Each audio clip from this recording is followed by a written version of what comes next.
गुरु ब्रह्मा गुरुर्विष्णु गुरुर्देवो महेश्वरा गुरु साक्षात् परब्रह्म तस्मै श्री गुरवे नमः। सद्गुरु के चरणों में आत्मवंदन। हम देखेंगे 10 नंबर की ओवी। मराठी में पहले ओवी को पढ़ती हूँ।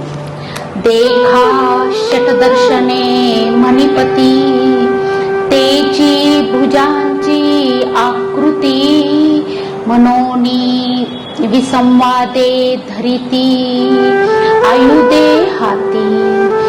ये ओवी का आज से मैं खाली मराठी ओवी लूंगी और फिर हिंदी ओवी लेके उसका अर्थ लूंगी।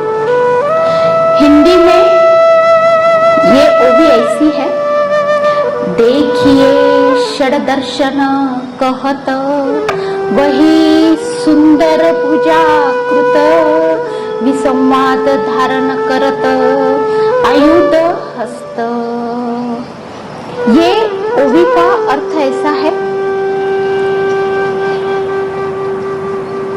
देखिए भिन्न भिन्न तत्व सिद्धांतों को षड्दर्शन कहते हैं।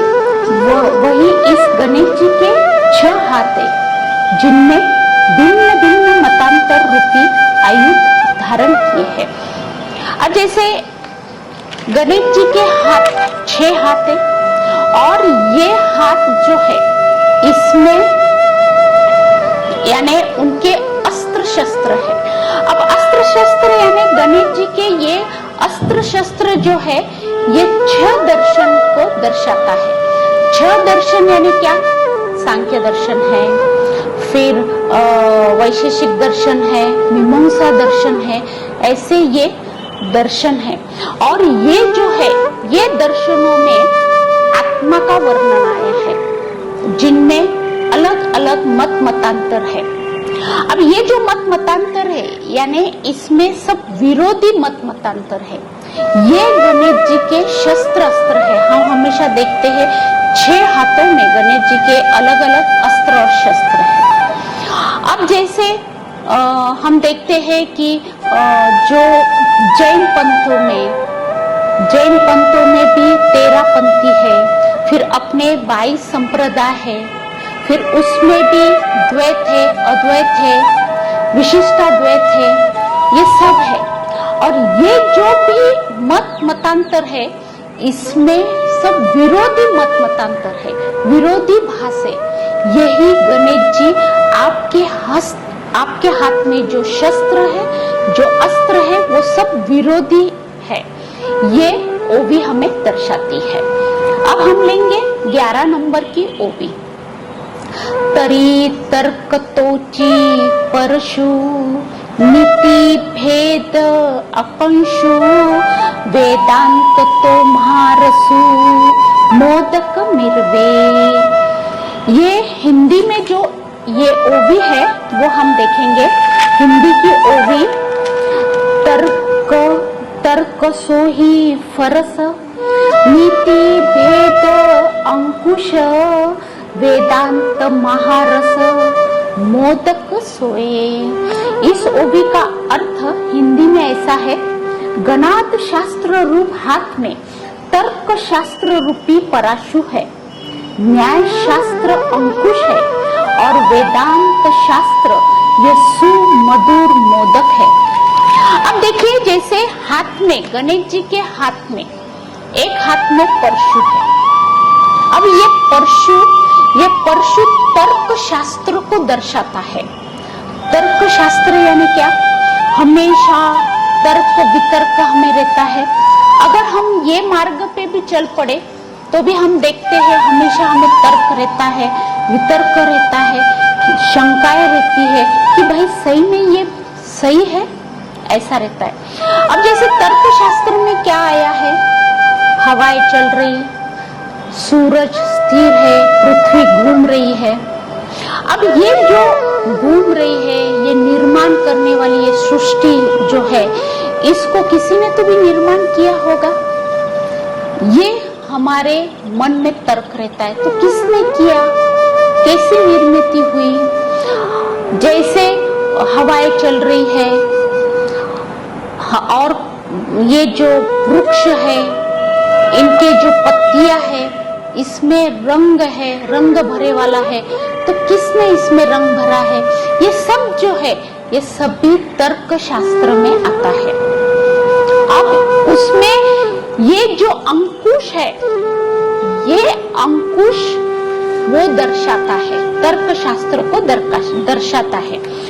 अब फिर आता है अंकुश, परशु, ये दर्शाता है तर्क शास्त्र को। अब आता है दूसरे हाथ में अंकुश, वो क्या दर्शाता है, तो वो न्याय शास्त्र को दर्शाता है अंकुश।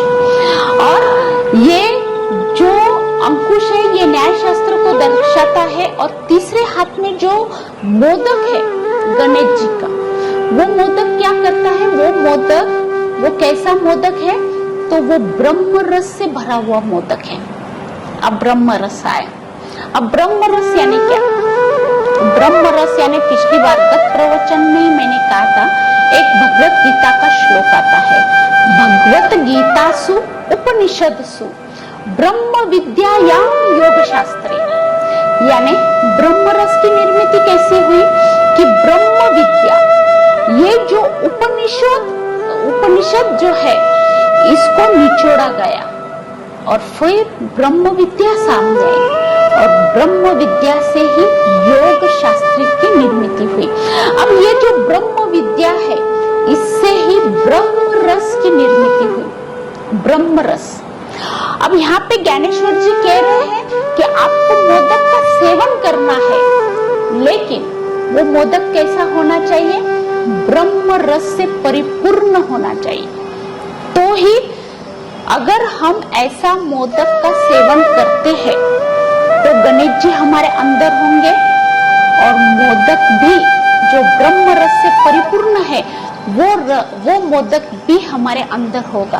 और हम क्या करते हैं, गणेश चतुर्थी के दिन कैसा मोदक बनाते हैं, शक्कर के पाक वाला मोदक बनाते हैं और उसका सेवन हम करते हैं। तो ज्ञानेश्वर जी कह रहे वो मोदक उनको अपेक्षित नहीं है, तो उनको अपेक्षित है ये ब्रह्म रस वाला मोदक का सेवन होना जरूरी है। अब जैसे ये ब्रह्म रस से क्यों बोल रहे हैं, क्योंकि ब्रह्म रस ही ब्रह्म ज्ञान है। अगर हम ये ब्रह्म रस वाला मोदक सेवन करते हैं तो हमें ब्रह्म ज्ञान की प्राप्ति होती है, ऐसे ज्ञानेश्वर जी हमें कह रहे। इसलिए इसका सेवन करना नितांत जरूरी है। अगर हमें आगे बढ़ना है, ब्रह्म ज्ञान, अगर हमें ब्रह्म ज्ञान को समझना है तो ये ब्रह्म रस वाला मोदक हमें सेवन करना चाहिए। ऐसे हमें कौन कह रहे, ज्ञानेश्वर जी कह रहे। यानी ये ओवी ऐसी दर्शाती है कि वेदांत तो महारसु मोदक मिर्वे, और ये जो मोदक जो ब्रह्म रस से भरा हुआ है, ये मोदक हमें ग्रहण करना चाहिए, ऐसे ज्ञानेश्वर जी हमें कह रहे हैं। अब हम लेंगे 12 नंबर की ओवी, जो मराठी में ऐसी है, एके हाथी दंत जो स्वभावता खंडित, तो बौद्ध मत संकेत वार्तिकांचा। यही ओवी हम हिंदी में देखेंगे। हिंदी में ये ओवी ऐसी है, तर्क सोही फरस नीति भेद, सॉरी ये ओवी नहीं है, सॉरी ओवी दूसरी है। एक हस्त में दंत जो स्वभावता खंडित, सो ही बौद्ध मत संकेत वार्तिकों का।